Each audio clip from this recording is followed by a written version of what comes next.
Hello, my name is Bob Denton, and I've been fortunate enough to encounter a lot of the high-tech products at their very early phases and be involved in some of the interesting development work on them.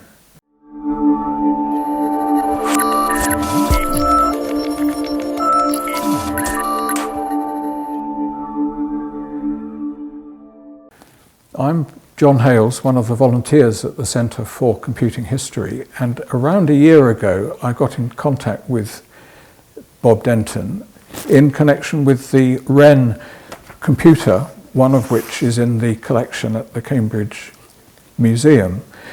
Bob and I had a very lengthy exchange of emails and tried on various occasions during the COVID crisis to arrange a date when he could come to look at the collection here. Finally, in 2021, we have achieved that, and I'm very pleased to be able to ask Bob a few questions about his career in the world of computing, marketing, sales, and whatever else he would like to talk about. Bob, could you give us a sketch of your career from your earliest contact with the sales world through to your latter years? Yes, well, I guess I started selling cash registers and did that for two companies over a period of about 6 to 8 years through the whole decimalisation period and then the introduction of VAT, which put pressures on cash registers and cash control systems. I was always with a company that was quite pricey, so therefore we sold systems. We didn't sell tills, we sold cash control systems, and therefore had to develop a whole series of printing options and data collection options that were required by the various industries. So that, I guess, is where I started. In the middle of those two, I was a Xeroid, and you had in those days to either work for Xerox, Pedigree Pet Foods or IBM to get a proper basis in selling. I then went into a series of changes, if you like. I was involved with a number of the early personal computers. Probably most notably with Texas Instruments. I was their personal computer manager, developing all the marketing, if you like, for what a home computer might do and what applications would be appropriate. I then subsequently went a different way, and I started to run exhibitions, and in particular in more recent times, I ran the Apple Mac Expos in UK, Germany, Holland, and so on. Did the Adobe Live and launched Quark 7 in 7 countries around Europe. So basically, I guess originally I was selling, secondly I was defining, and thirdly I was presenting to broader audiences. One of the themes that I think will quickly become apparent is that given that we're talking about the 1970s onwards, you had quite an exotic career in that you were working for companies that required you to travel around the world at a time when air travel and all of the associated things were not that common. But what I'd like to do now is to jump back to 1975 and 76, when the object behind you was something you were working on in connection with cash registers moving forward from a purely mechanical era to using microprocessors. Well, Huygens cash registers were based in about 70 countries around the world, and I was appointed to be the person that would take them from an electromechanical world into an electronic world, where electromechanics was about very clever engineers, if you like. What electronic cash registers was about was software and marketing, deciding what you could or not what you could do, what was worth doing. For example, we had a particular product called the Huygens 300, and it could have been a Christmas tree, 200 keys, totally bemusing any retail staff that you put it in front of. So my job was to come up with useful ways forward with it. Because it was so programmable, we had a series of EPROMs on there, electrically or erasable proms, and the idea was that we could sort of fix what we wanted it to do, what the keyboard would do and what the printer would do and so on at each of its phases. So this is where this came in, the Intellect MCS8. It was an Intel product. And this little device here is where you plug in the PROM. And at machine code level, using hexadecimal, you have to put in the routines that you want and then take the PROM off, make sure you don't break the PROM as you put it back into the Hugin 300. And of course, invariably it didn't work and you'd go back through the process again. There was one interesting interlude which I mentioned to you. Yes, that's right. Which was that we had a company called Rapid Recall guaranteeing 4-hour response. And I would work all night producing a new PROM. And then in the morning I'd try to program it on this and it wouldn't work. And then they'd come along 4 hours later in the afternoon and it would. And I was beginning to look like an idiot, you know, because it just wouldn't work for me. Until we learned that next door was a co-op bank's central computer and they only ran it in the mornings and it put so many spikes down through the system that through the mains that this wouldn't work. And I think a lot of what I've done in computing has been to discover things like that. We were talking earlier, you had a computer that you're going to plug in. You know, with some products, one of the early TIs, home computers, the guy had done all the programming. Now, unfortunately, they would create games based upon the power supply, the frequency timing, and they'd produce Space Invaders at 60 hertz.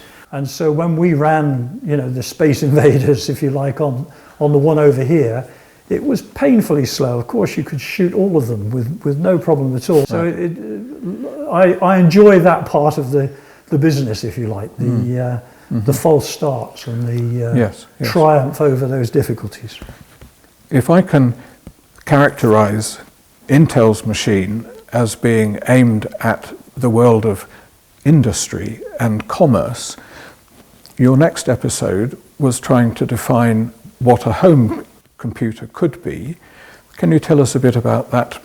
Yes, I was hired by I wrote to TI and said to Rob Wilmot, who was then the managing director, you're going to do something on home computers and I want to be that person.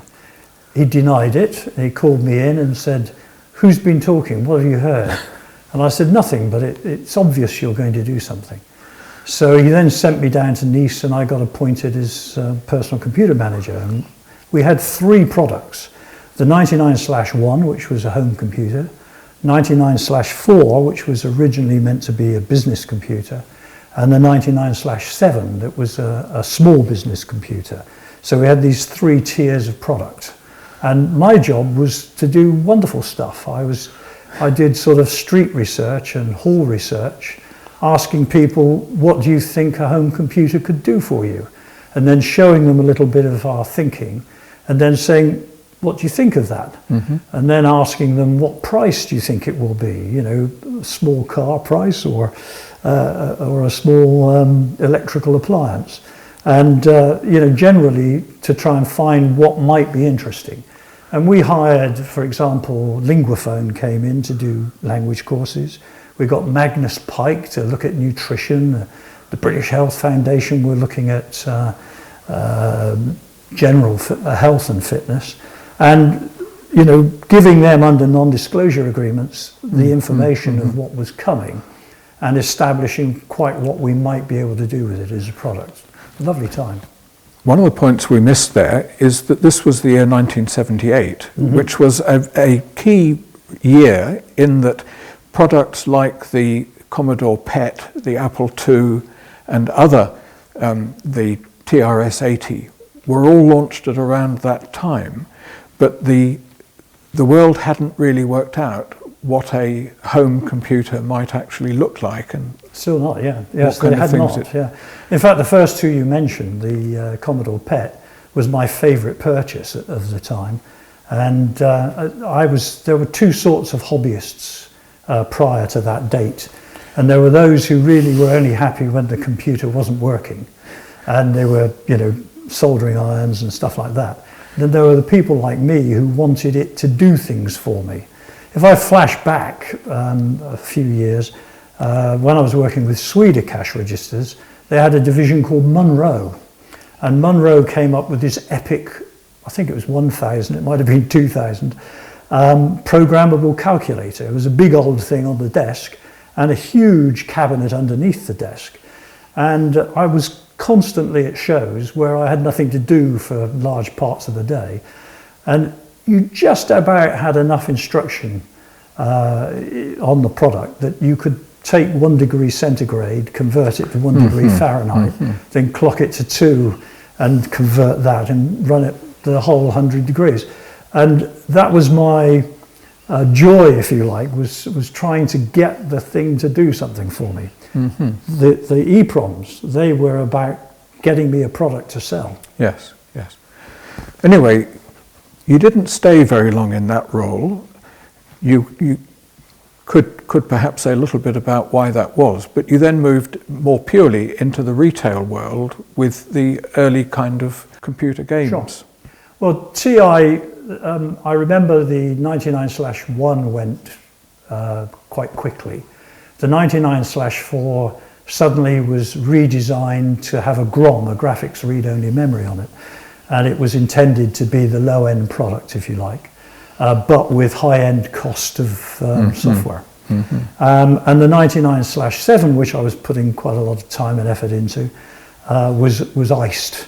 And somebody flew in from Dallas and put his arm over my shoulder avuncularly and said I had to look at the big picture.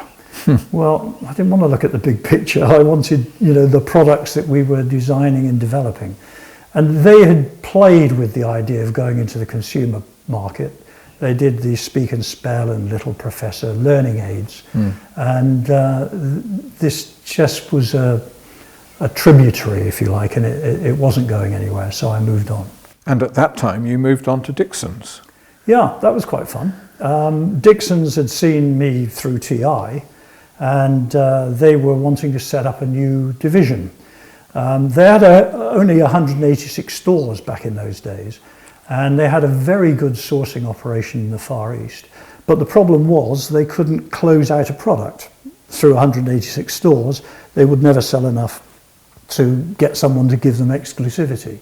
So we set up ACE, and ACE would create a general brand or another retailer's main brand and own name brand, and we would therefore come up with a new product. And the first one was that we cornered all the Signetics chipsets for a game product, a game console product. And we created a Pranstronic for Dixon and Acetronic for us, and we were prepared to brand it for other people. But in that way, we would sell enough through maybe 10 or 15 major retailers to close out the supply in the Far East. So that was an intriguing time. But in a sense, that gave you first-hand experience of the person wanting... Oh, absolutely, because it's very direct and clear. You put the product out on sale, and if it doesn't sell, you've got a problem. So yes, it was good to sort of feel the retail side up close and personally. We went off on a bit of a tangent because we got the agency for Europe for the Mattel Intellivision, which was the first 16-bit. That was planned, though never did, to sit inside a keyboard and become a full 16-bit computer. Right. They had some fabulous software, but I mean, it was American football and baseball and ice hockey, which is not really high up the agenda of British users. So I should just backtrack and say the Acetronic sort of had a problem when we didn't get a Space Invaders in time. And we were doing rather well until Atari came along with Space Invaders, and that rather changed the shape of the market. My understanding is that your next phase of your career, and we're talking here around the period 1980-82, was a period of self-employment where you were basically offering your services and experience to a range of customers. Well, that was thanks to Dixon's. We amicably parted, and they gave me my car for 6 months, and I decided this was the moment I'd do things for myself. And I got involved in a whole succession of products, starting with cordless phones and answering machines and so on, but then got sort of tucked in, if you like, to the TAN data product, which was a Prestel device that would allow you on your home television to call down view data services. And I got involved in launching the Dragon 32 for Metoy. It was a bewildering time in a way. I probably had far too much to do, but then, you know, you always ask a busy man, don't you? The connection with Prestel, I believe, became a very important part of your operations as a self-employed agency, and led on to the Micronet 800 product. Yes. Which was what triggered your next move. But tell us a bit about Micronet. Well, 800. what had happened is I was creating Prestel pages for a service to offer all this panoply of products that I had. I called it Epsilon's Electronic Emporium. I'm not proud of that one. But I was doing that, and I decided that there was an opportunity to do something really much better than that. And I came up with the name Electronic Insight. And the idea was it was going to be a database of products that were available, showing prices and so on. And in doing that, had met up with a number of the user groups, people like BASIG, the British Apple System Users Group, and was looking at the whole possibility of being able to download software for the Prestel page. And at the time there was a battle going on between two formats. And I managed to get the Council for Educational Technology ones generally approved. And then we were able to move forward. So I launched Electronic Insight in, I'm trying to think what it was, Mullard House. And this journo came up to me and said, I was thinking of doing that. And I said, yeah, fine, you know, here's your press pack, go away, sort of thing. And the next morning I got a phone call from his secretary who said he was the chairman of EMAP's Business and Computer Press, and he would like to meet with me. Yeah. Can you mention examples of a few of the magazines that he was responsible Richard for Heath at that we're time? talking of, and he was my partner for a large number of years.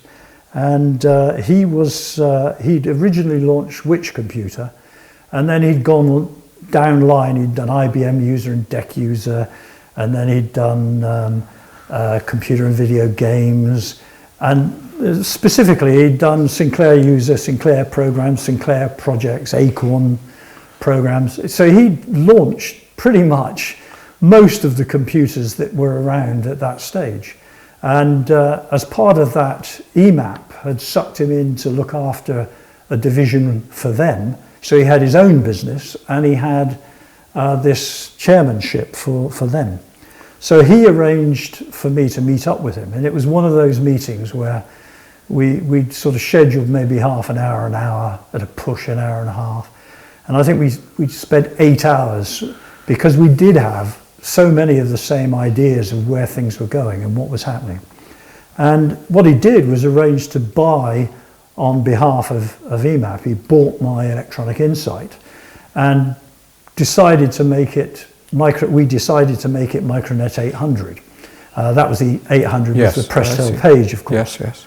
And so they were very keen to get involved in the development of the site and so on. But you needed, for the telesoftware, the modem package, if you like, for each of the then big players.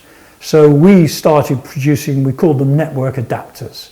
and we produced ones for the BBC, ACT, Sirius, you name it. We were putting them on all the main products.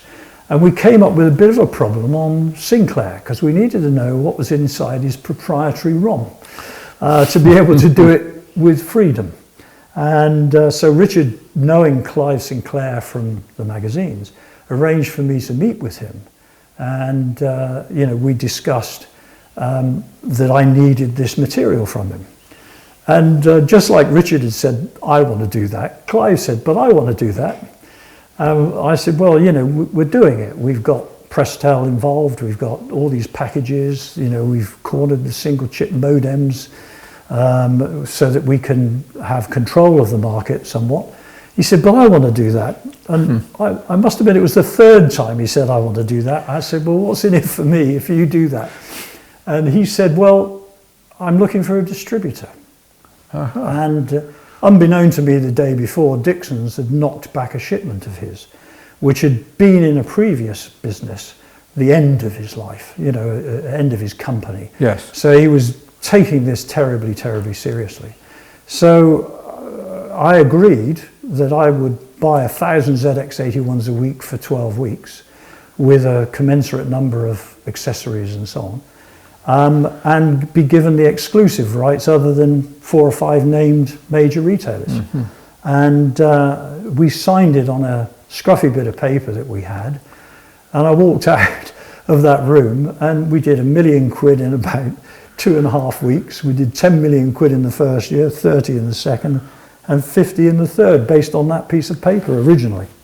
Are we now talking about your period in a joint venture with Richard Hales, which you called Prism? Yes. Micro products? Yes. Well, we did that for a very obvious reason, because we only had the deal for the ZX81, and I knew all the retailers would say, what about the Spectrum, because it had been announced by then. So where do you get a Spectrum? Through a Prism. So we thought by calling it Prism, we would overcome too much aggravation about that.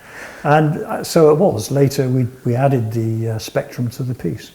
The link with Sinclair hitched you onto the very rapidly rising wave of the home computer business. Can you tell us a bit about how all of that felt? You've talked about turnover figures, which were presumably they were way beyond the kind of sales numbers you might have been experiencing. Absolutely. Well, anybody who's anybody in high tech has had a garage moment, and I had 2 garage moments.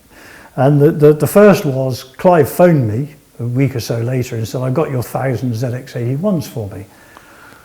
I hadn't really given much thought to where I was going to store them, so I thought, well, I've got this double-length garage. So I said, gave him my home address up in Bedfordshire. And, I then called my wife when I was told it was on its way and said, look, when they come, get them to put it in the garage.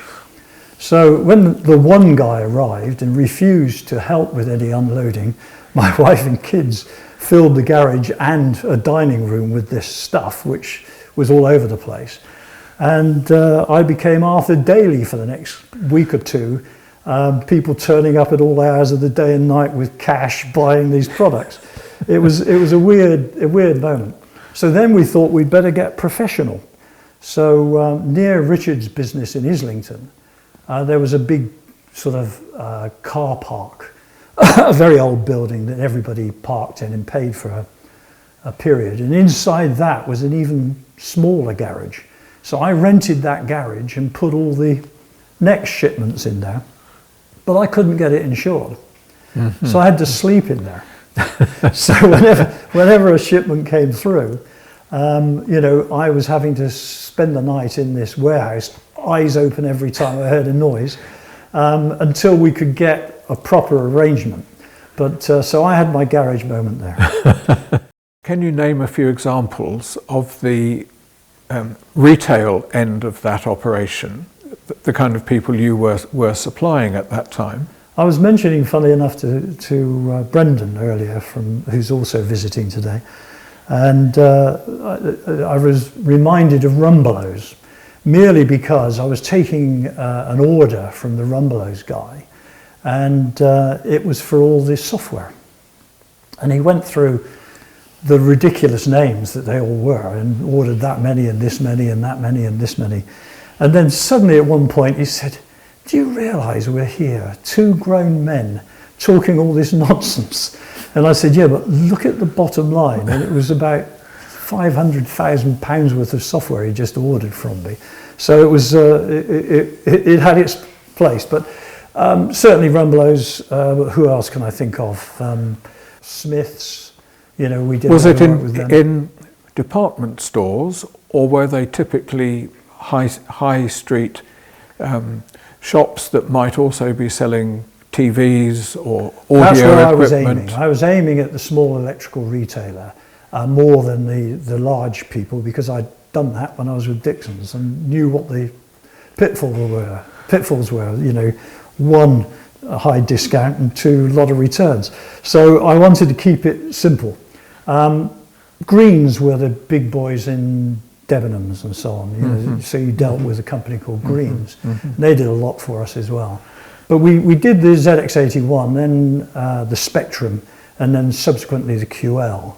But we were now feeling a little bit godlike, in the sense that we were, we were being invited to our bank's lunches with, like the commander of HMS Hermes and the head of the Wrens, because we were wallowing in cash.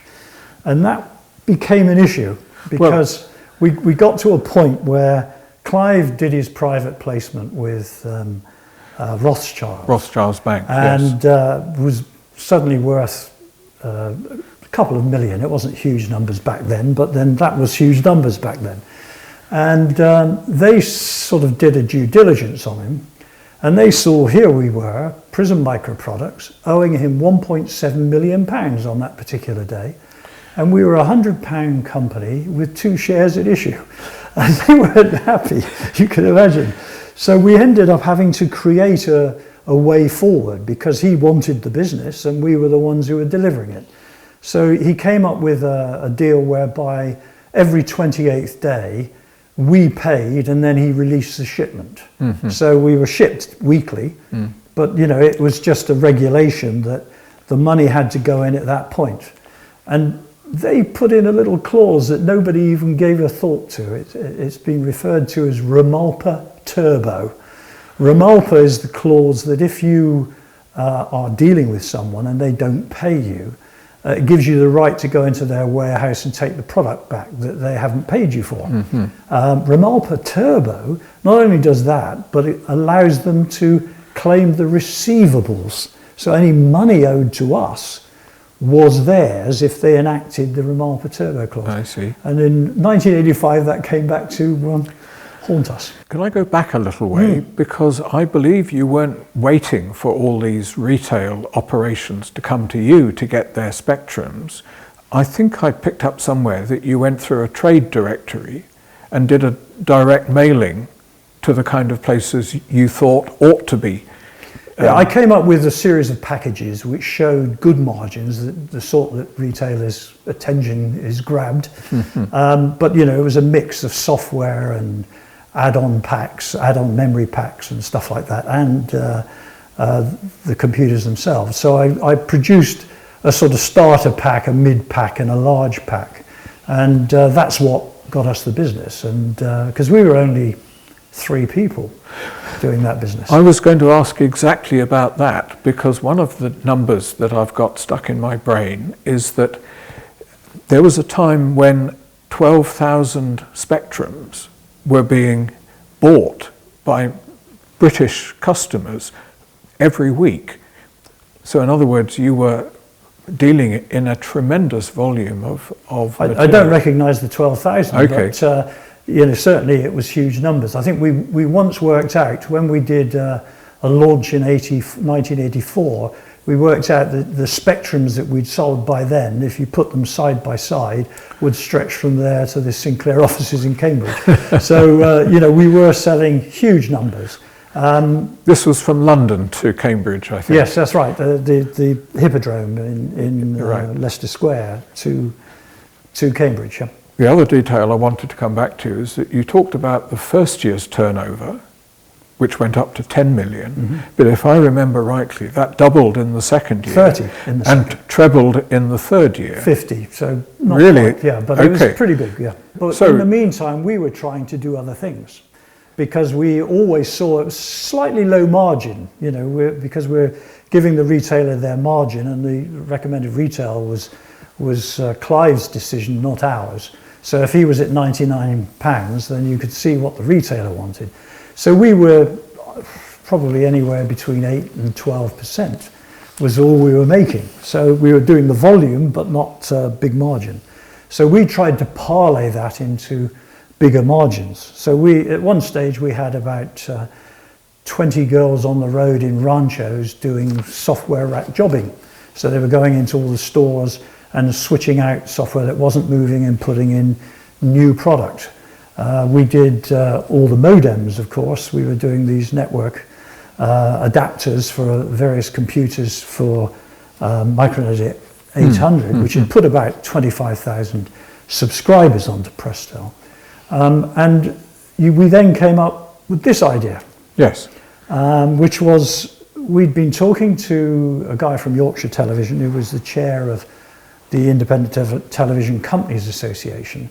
And they were obviously quite put out by the BBC Computer because the BBC had their computer show, they were broadcasting, and they were involved in, you know, a movement within the business. And they were approaching us saying, how can we get a piece of that action?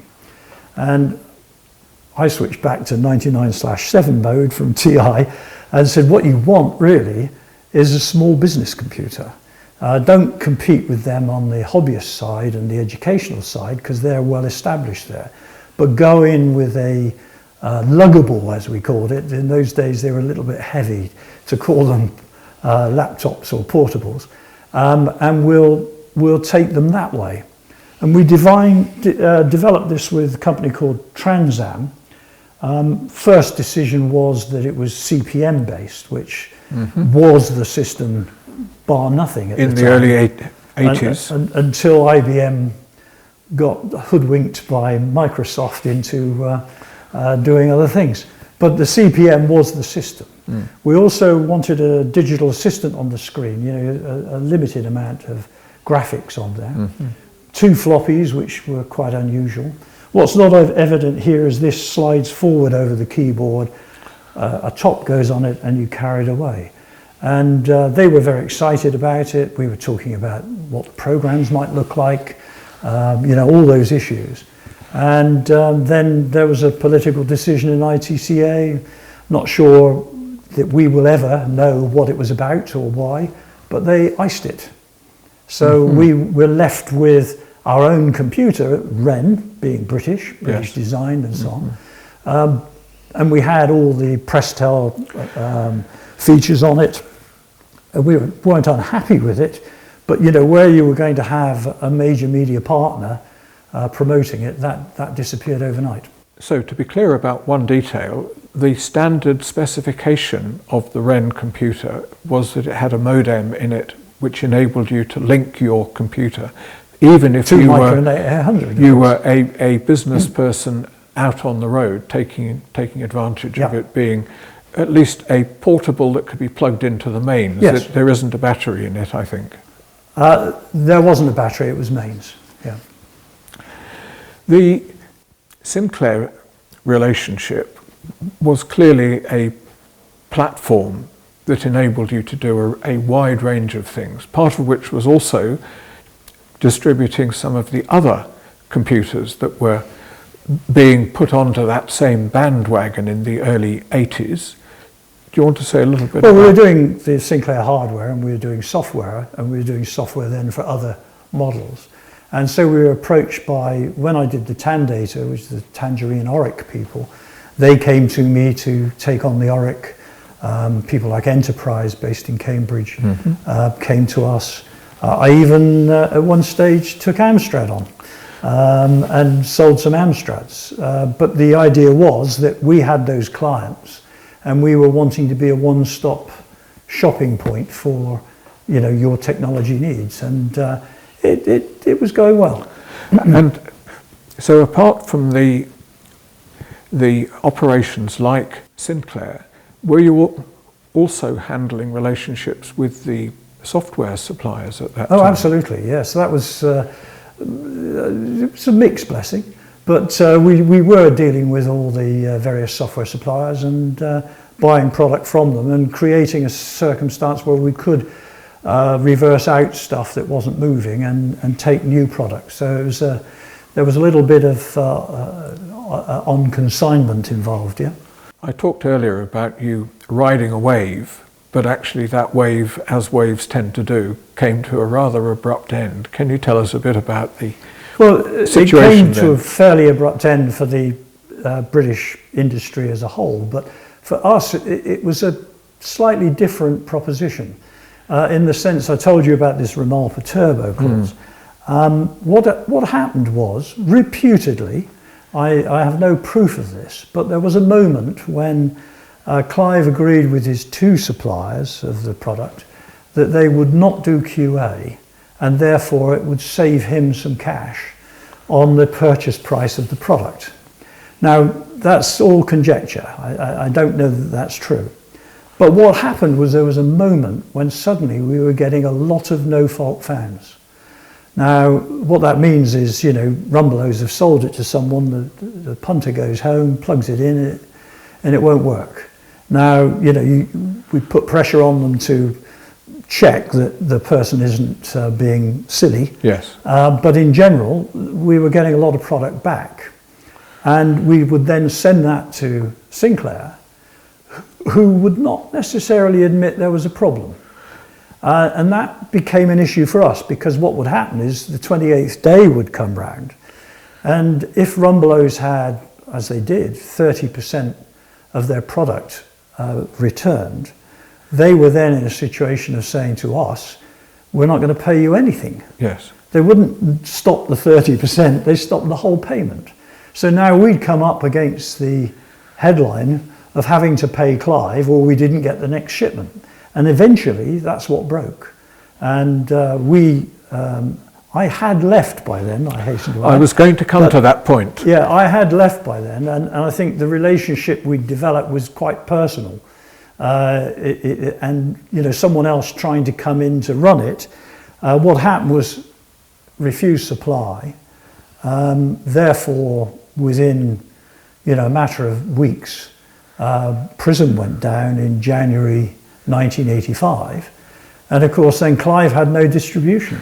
This was in a formal process of receivership, and one of the side effects of that is that the Wren, which was only at that time quite recently put on the market, fell in part of that same process, I believe. It did. Well, the Ramalpa turbo clause was enacted, which meant that Sinclair owned all the stock we had, and they owned all the receivables we had. Mm-hmm. And that, of necessity, meant that Prism wasn't long for receivership. It also meant that the bank was behind Sinclair, which they don't like. They never liked. Mm-hmm. But the point was that it brought us down, and then, you know, subsequently he sold his brand to Amstrad. Tell me about some of your experiences in relating to Clive Sinclair and the empire he was running at that time. Clive Sinclair was a difficult guy to talk to. He was quite reticent. You know, I had social occasions with him, and you would say something and he'll ignore it. You'll say something else, he'll ignore it. Say the third thing, and then he'll attack you for it. It's almost like a common room debate rather than a discussion.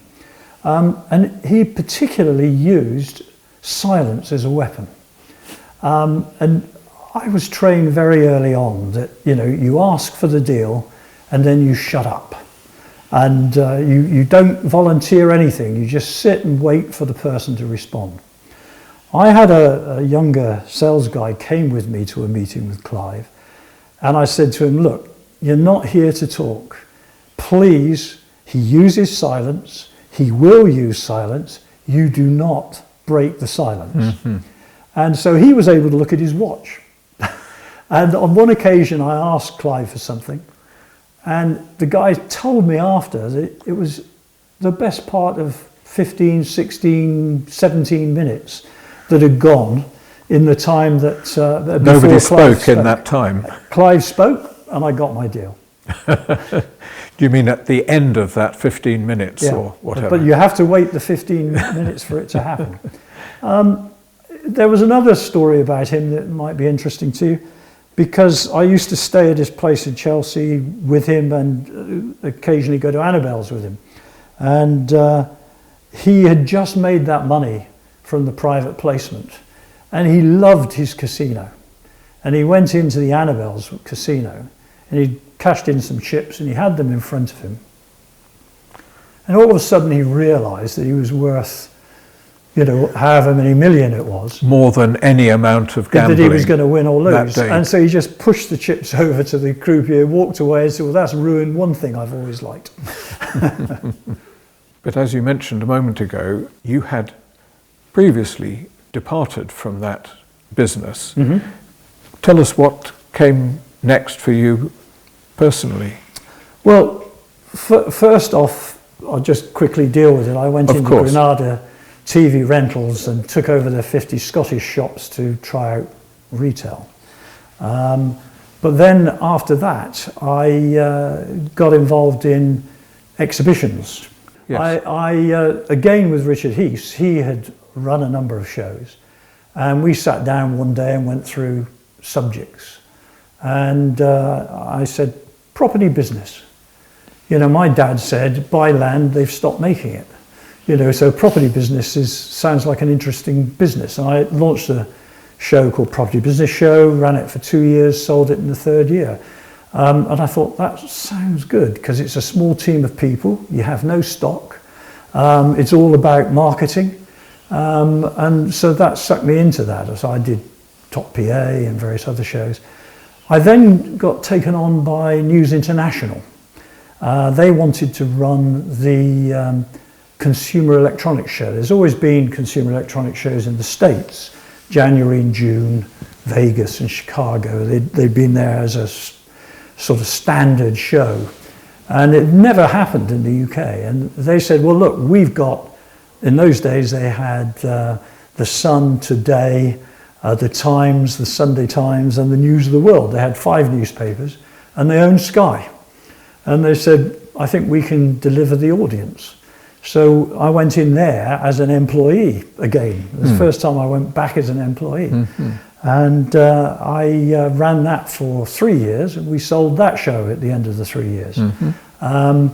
Then from there, I started doing smaller shows, because the problem of a show like that is you're in for large 6 to 7 figure commitment up front. And although there's phased payment, you have to hope that it's all going to come good. You're going to get the exhibitors in, you're going to get the visitors in. Mm-hmm. And by going for smaller shows, it became more sensible. So back to Apple. I launched Mac Expo in the UK, and then in Germany, and then in Holland. And from that I did Adobe Live, and then we did the launch of the Quark 7 through Europe and so on. Yes. So I did a lot of small shows, and then sold all of those and retired. So that's taken me through the years, if you like. But I'd like to bring you back to the Apple connection. Yes. Because there was a time that we skipped over earlier where you were working for a Japanese optical company. An English optical company, but they were selling Japanese products in part, yeah.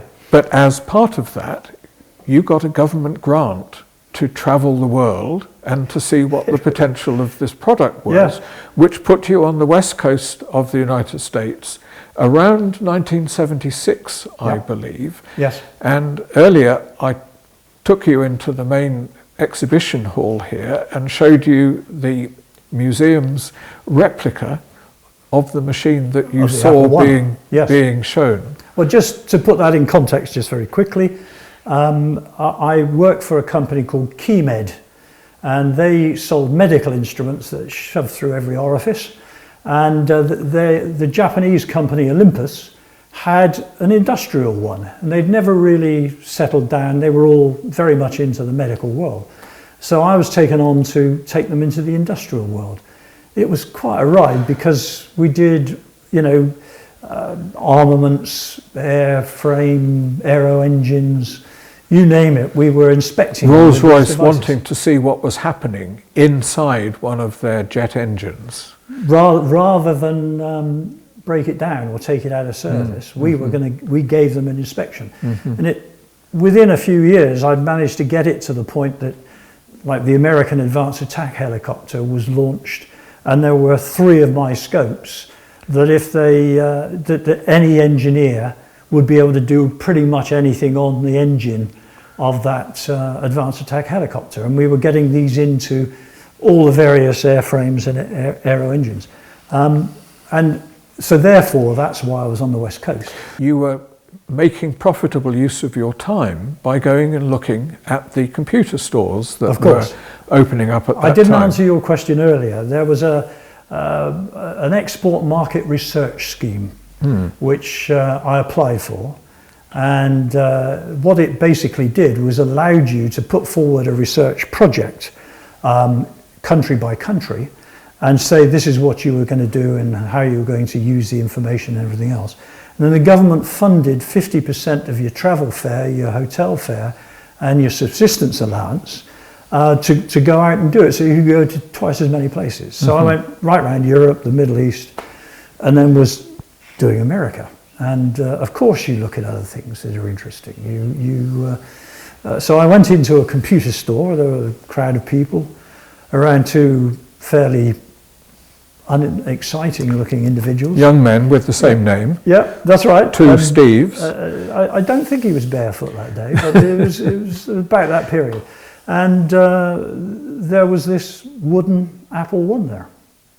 And I still to this day think I missed my biggest opportunity, because I should have said, give me the franchise for Europe, because I'm sure they'd have given me it on that particular occasion.